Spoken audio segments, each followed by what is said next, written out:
E aí, minha gente, tudo bem com vocês? Hoje, finalmente, vai sair o meu vídeo, meu tão esperado vídeo. Tão esperado pela minha pessoa, não sei se vocês, né? Mas pela minha pessoa, sobre grama. Este quadrinho, mangá, manhwa, vários termos. Eu adorei quando a pessoa me consertou falando, não, isso aqui não é um mangá, isso aqui é um manhwa, porque é coreano, então a gente fala manhwa. Eu fiz, tá bom, né? Porque você também não pode falar quadrinho, nem fumete, nem mangá, né? Afinal de contas é tudo a mesma coisa. Mas enfim, não é isso que eu quero falar. Finalmente eu vou falar sobre Grama, da autora Kyung-Suk Gendry Kim. Não sei pronunciar, infelizmente, o nome dela em coreano. E, enfim, esse é um quadrinho... Esse é um mangá? Esse é um manhwa? Sobre as mulheres de conforto coreanas que foram forçadas a trabalhar, né, gente? Desculpa. Que foram forçadas a ser violentadas diariamente, semanalmente pelo exército japonês durante a Segunda Guerra Mundial. Elas eram sequestradas de onde elas moravam, ou então elas eram vendidas pelas suas próprias famílias, ou até mesmo enganadas por pessoas que gostariam de abusar delas, né, em termos financeiro, comercial. Enganavam, no caso das famílias, né, que no caso foi o exemplo aqui da personagem principal. E aí, então, elas eram levadas até a China e elas serviam como mulheres de conforto, que é um termo eufemístico que se dá para garotas menores de idade. E quando eu digo menores de idade, é 12, 15, 17 anos. E elas eram abusadas sexualmente pelo exército japonês, né? Você vê que a pessoa já vai tendo uma certa dificuldade para falar as coisas. Elas eram abusadas pelos soldados do exército japonês para que eles tivessem um certo alívio devido à guerra. Não vou entrar nessa seara, porque também não é nem minha especialidade falar sobre isso, mas acho que já dá para começar falando que, tipo, é uma HQ extremamente óbvia naquela mensagem que ela quer passar. Tudo ali já tá muito claro, tudo ali já tá muito explícito e é bem linear a forma como é contada a história. Aqui no caso a gente vai acompanhar a história de Ok-sun. E novamente, né, desculpa não saber pronunciar o nome dela, né, o nome coreano. Que é uma menina que ela gostaria de estudar, porque ela gostaria de ser alguém na vida, afinal de contas, a gente sabe que com o estudo você termina adquirindo um determinado poder, e inclusive o poder de mudar a sua vida. A família dela era extremamente pobre na Coreia. E várias coisas acontecem, né? E, enfim, a gente acompanha a vida dela quando criança e a gente também acompanha a vida dela já depois de mais velha, uma senhorinha mesmo, que é quando ela conta a história para a autora e que então vai escrevendo esse mangá. E ela conta de como é que a família dela terminou dando ela para uma outra... Para um proprietário de um restaurante, na esperança de que ela tivesse comida todos os dias, porque sim, eles nem sequer conseguiam ter arroz todos os dias para poder comer, e a família era ela e mais 2 ou 3 irmãos, acho que mais 3 irmãos. Enfim, ela termina sendo dada para esse outro centro comercial na esperança de que ela pudesse vir a estudar e poder comer. E no final das contas ela termina indo parar, depois de muitas coisas que acontecem na vida, ela termina indo parar num prostíbulo. E aí ela vira essa mulher de conforto. É uma que é muito difícil de ler e que inicialmente a gente já... Eu acho que acho que termina sendo uma obra que me remete muito a... Sabe filme de terror? Em que você sabe que você vai levar um susto, em que você sabe que em algum momento uma coisa horrorosa vai aparecer na sua frente e vai possuir ali todos os protagonistas e que vai aumentar o som, e que você vai tomar um pulo, que você vai tomar um puta susto, sabe? Todas essas coisas assim. Eu acho que essa obra, ela tem isso porque você já sabe do que é que se trata. Então você já fica esperando aquele momento em que a personagem vai ser sequestrada. Você já fica esperando, e tipo, isso com muita apreensão, né? Você já fica esperando aquele momento em que a personagem vai ser estuprada. Você já fica esperando todas as coisas horríveis. Isso que é muito... E aí vem a coisa interessante, né? De que como é uma autora, mulher, que tá contando essa história em 2000 e... Está em 2020, mas essa obra, se não me engano, saiu em 2017, 2018. Ela vai ter um outro tipo de visão para contar aquela história. Ela vai ter um outro tipo de vivência, ela vai ter um outro tipo de respeito pela história daquela outra mulher que serviu como prostituta que foi abusada várias vezes pelo exército japonês. Acho que talvez tenha que ficar repetindo isso, né? Não sei. E esse respeito, ele vai claramente... Esse respeito e essa visão claramente entram ali no roteiro e que você termina não tendo, apesar da apreensão... Os momentos de terror, quando eles acontecem, eles são de uma forma menos aterrorizante, menos angustiante para uma mulher ler. E isso é muito bom, porque você ainda assim sente todas as dores, você ainda assim sente toda a raiva que tem que sentir, você ainda sente toda a tristeza, mas sem que você se sinta violada, né? Que é o que muitos autores, eles defendem, que tipo, não, tem que mostrar mesmo a cena de estupro, porque foi assim que aconteceu, e tipo, calma, nem sempre você precisa fazer dessa forma. Não era sobre isso que eu queria falar, mas eu queria necessariamente primeiro dar um panorama sobre o que é essa obra, do que é que eu gostei dela, inclusive. Não tem nem o que eu não gostei dela, eu simplesmente gostei dela bastante. E um comparativo que Grama sofre é com esta outra obra, que é um clássico dos quadrinhos, né, a gente pode dizer, que é Maus, do Art Spiegelman, e que também se trata de uma história que se passa na Segunda Guerra Mundial, de um sobrevivente de Segunda Guerra Mundial, mas aqui no caso é de um homem branco, judeu, só que no caso aí ele sofreu todos os horrores da Segunda Guerra Mundial, de quando ele teve que fugir, ele, enfim, terminou indo para campos de concentração, e aqui no caso é narrada a história pelo filho, então o filho entrevistando o pai, porque também Maus, ele termina sendo essas duas histórias, tanto do homem sobrevivente da Segunda Guerra Mundial, como da relação de um filho com o pai, é muito legal isso daí.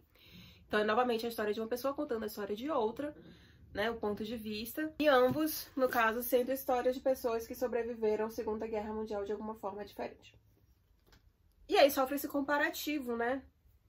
Existe eu me lembro que tem alguma aspa, que agora eu não lembro mais, que faz esse comparativo de que Grama com Mouse e não sei o que, e meio que enaltecendo, mas eu vi alguns comentários de pessoas falando assim, putz, mas a arte de Grama não é tão boa quanto a de Mouse, né?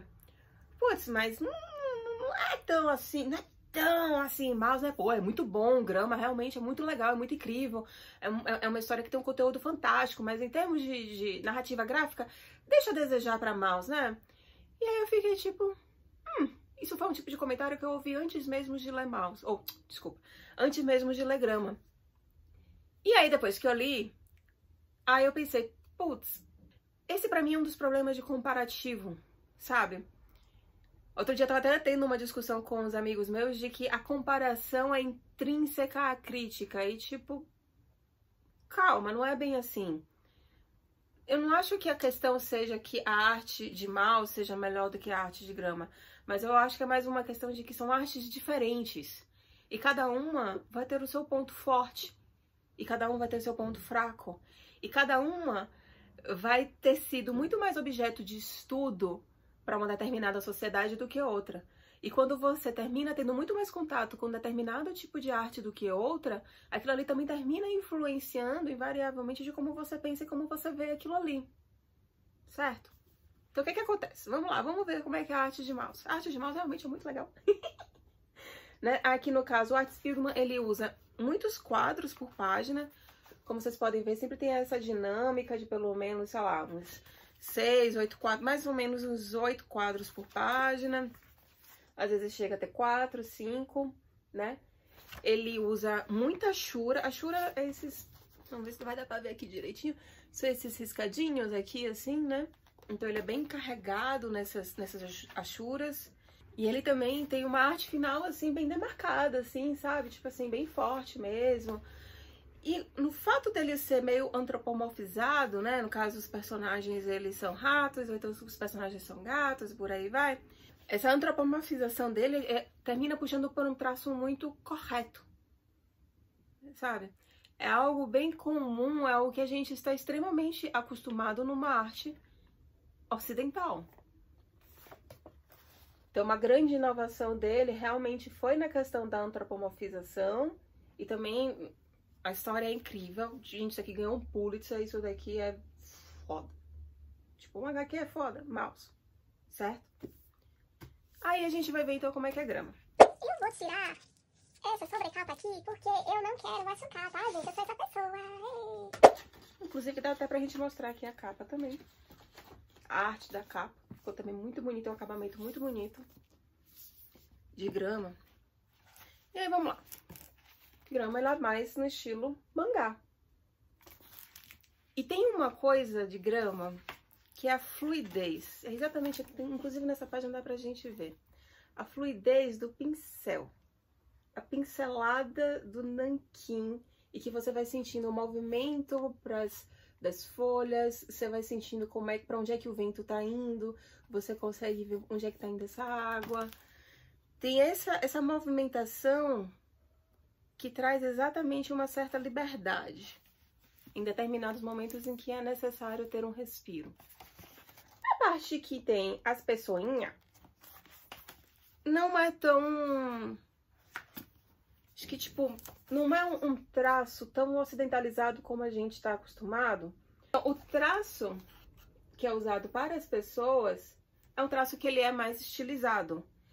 E muitas vezes a gente fala da questão da estilização quando um traço ele não é muito ou realista, ou então ele pode também ser meio cartoonizado, né? O cartoonizado também é um tipo de estilização. Mas eu acho que muitas vezes a gente tem essa visão do traço realista, né? Que tá ali aquele rosto assim, que é quase uma xerox, ou então que é muito parecido com o rosto humano, mas não que necessariamente aquela xerox, como por exemplo um traço de super-heróis, né? Que ele é mais puxado para o realista, em que em todas as proporções estão em seus devidos lugares, as pernas são dos tamanhos que deveriam ser, os corpos são dos tamanhos que deveriam ser, e o estilizado não. O estilizado ele tem uma certa liberdade maior, tipo o tamanhozinho da pessoa, o jeito que é o cabelo e tudo mais.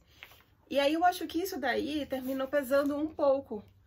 O fato de ter essa estilização que traz em si um conteúdo do pincel, que traz o conteúdo de...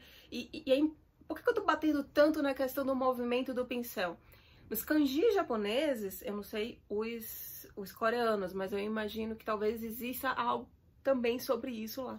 Os kanjis japoneses, o movimento de onde é que o pincel começa e de onde é que ele termina, isso daí traz um significado para o kanji, para aquela palavra, do que é que aquilo ali significa. Então, o jeito que aquilo ali termina, se é pra cima, se é pra baixo, se é pra um lado, se é pro outro, se começou aqui ou se vai terminar aqui, se é de baixo pra cima, se é de cima pra baixo, tudo isso daí, ele vai trazer um significado.